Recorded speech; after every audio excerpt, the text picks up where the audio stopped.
Shalom. Shalom. Ada sukacita. Sukacita, sukacita. Hui, hui, hui.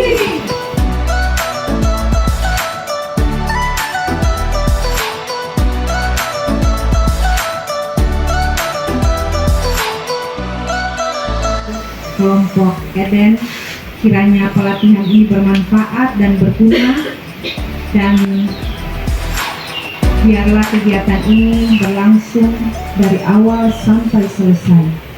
Mau jadi dalam nama Allah Bapa, Anak, serta tuntunan kuasa Roh Kudus. Shalom. Dari Tuhan Yesus Kristus, mari kita sejenak menundukkan kepala untuk memanjatkan doa. Doa ini akan dipimpin oleh Yakin Nyonya Ana Menifat Rasul pada Semangat.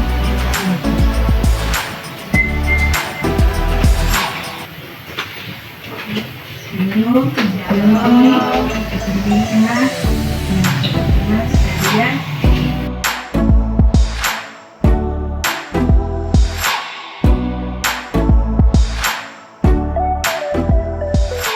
Ya. Tangan kanan, tangan kiri mempunyai jari.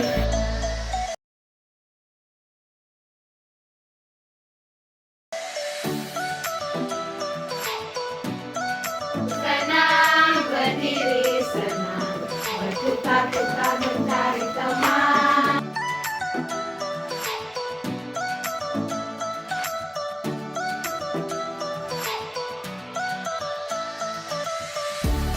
Mari kita kerja sama-sama. Kita kerja sama-sama, sama-sama, sama-sama. Kita kerja sama-sama, senang.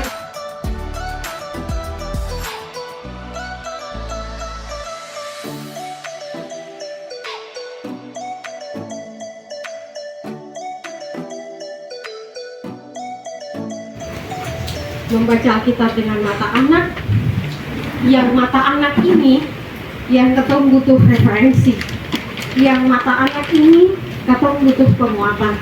Dan yang sudah ada bersama dengan kita Ibu Desi, Ibu Dokter Desi Tuasela.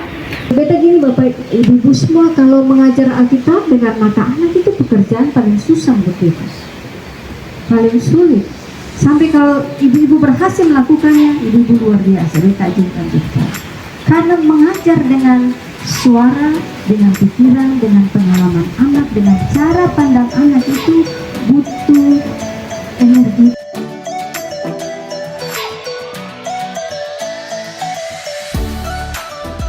Urus dari anak yang paling kecil sampai di usia kita, kalau di sekarang di gereja Protestan Maluku usia remaja mungkin 17 tahun ya, atau 16, 5 sampai 15 tahun.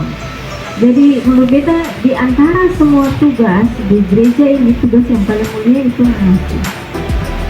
Ya, mari kita tepuk tangan bersama semuanya. Pendeta menurut beta mengasuh itu lebih mulia dari pendeta. Mengapa? Karena yang menyiapkan generasi gereja ini beri untuk orang punya anak-anak, tapi berkat itu akan berbalik kepada ibu-ibu punya anak-anak di dalam rumah. Karena kita percaya bahwa orang yang setia melayani orang-orang seperti itu, buahnya mungkin sekarang belum kelihatan, tapi kita percaya penyakit buahnya tidak kelihatan. Ibu-ibu adalah orang-orang yang punya andil dan peran besar untuk membangun gereja.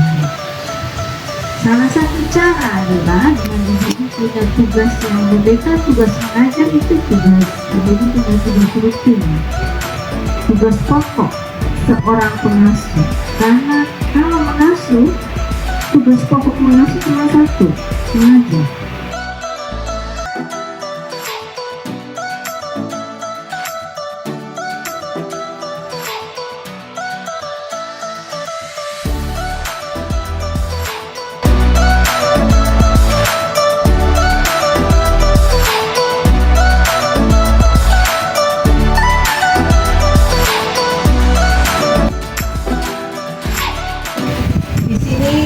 coba melihat ayatnya yang pertama saja.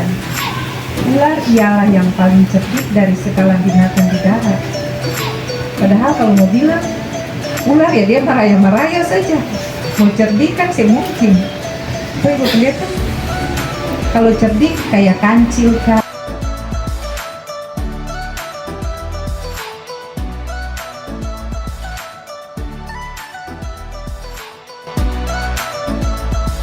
Berat karena dosa. Bahwa setiap tindakan yang kita lakukan itu pasti ada konsekuensi.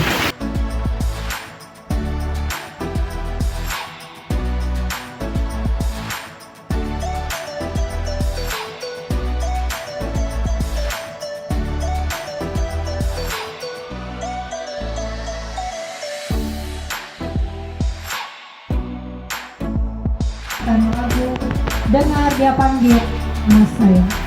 1, 2, 3. Dengar dia panggil nama Saya dengar dia panggil namamu. Dengar dia panggil nama saya. Juga dia panggil namamu. Kita lanjut kakak punya sesi kedua dengan materi bersinergi membangun spiritualitas anak di SMTPI. Akan imannya kepada Tuhan Yesus dan kemudian dia menjadi anggota sidih gereja. Jadi sini kan selalu bilang pangkat sidih, betul? Sidih itu memang aksi tentang dalam pelayanan ini ada apa nih anak yang kita hadapi dalam pelayanan. Bisa bilang apa saja. Jadi ada apa, selama ini ada apa yang pelayan dengan anak-anak, termasuk juga ada remaja ya. Lalu bagaimana cara kita menghadapi mereka, menyikapi mereka dalam pelayanan.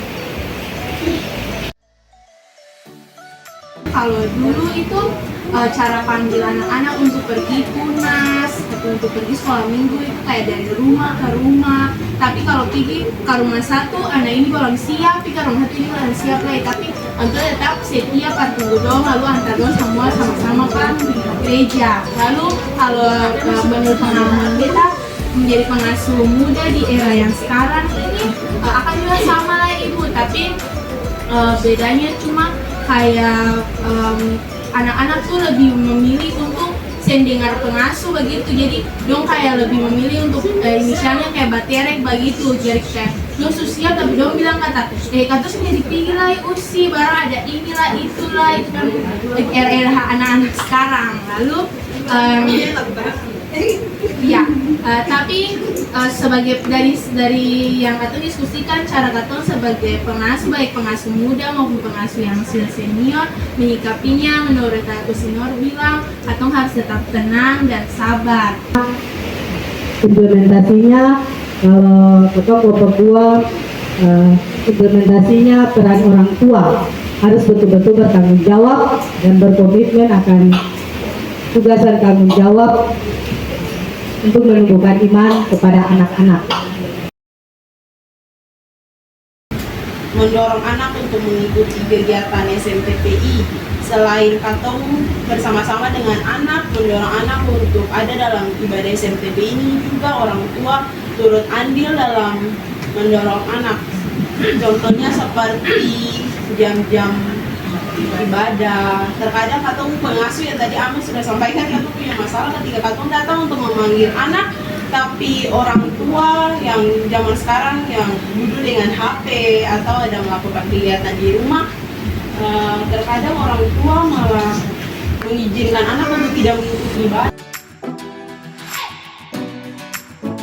Dengan baik, kalau dulu dong baptis orang tua yang mengaku, saksi yang mengaku. Tapi sekarang dosa mengaku sendiri, dosa mulai jadi warga gereja, mulai beranjak dewasa.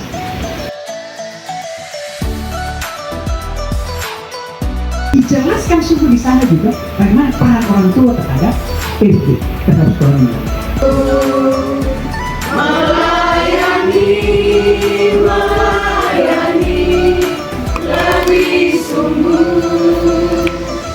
Tuhan lebih dulu melayani kepadaku, melayani lebih sungguh. masih sangat dibutuhkan dalam pelayanan.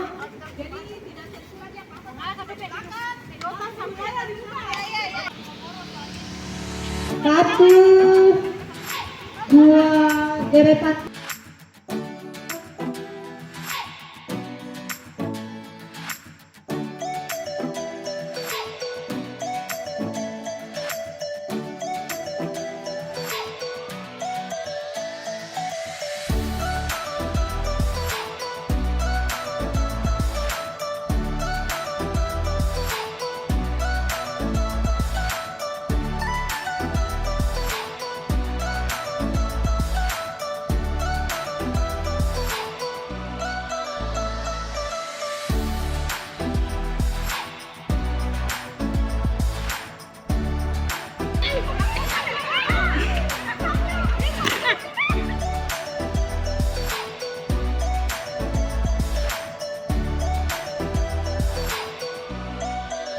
Masih semangat toh? Mari.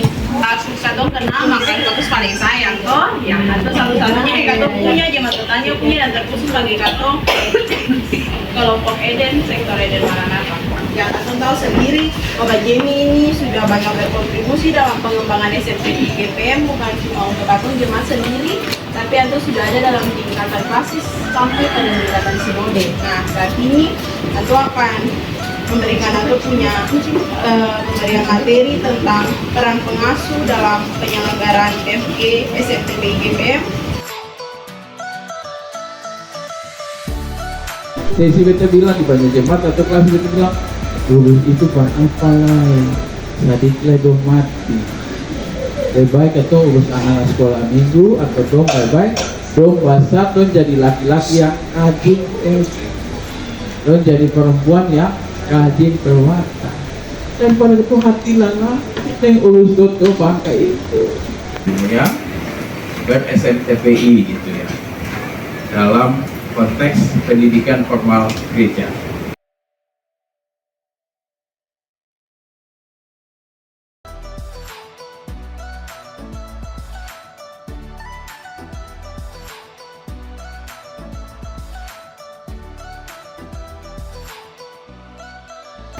Dalam buku kurikuler pembimbingan pengasuh mengajar pada subjenjang yang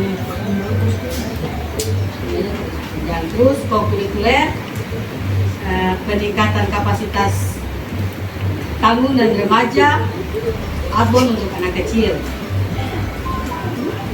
Absen pengasuh dan anak, yang kemudian yang kedua jurnal dan juga buku ajar, yang ketiga proses dalam pembimbingan, yang kelima laporan hasil belajar, dan yang keenam pelatihan bagi pengasuh tentang alat peraga.